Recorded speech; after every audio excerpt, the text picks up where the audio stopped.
مختار ينشدون كتابة تاريخ جديد.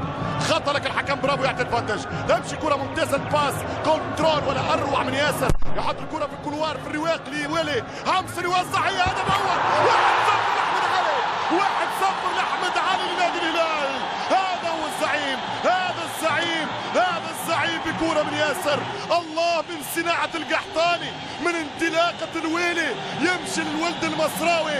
1-0 من أحمد علي، جول للنادي الهلالي. فرحة الزعيم بزعمائه وفرحة الزعماء بأولاده. 1-0 في مرمى فيصل المرقب، ترقب واستنى ما هو قادم. الله رفعوا الألوان، الله ما أكثرهم ما شاء الله في كل مكان يا ياسر. معكم في أي مكان يا ويلي يتقدم في المكان، يلعب ب 22 دقيقة في الزمان ويسجل www.waswasa.net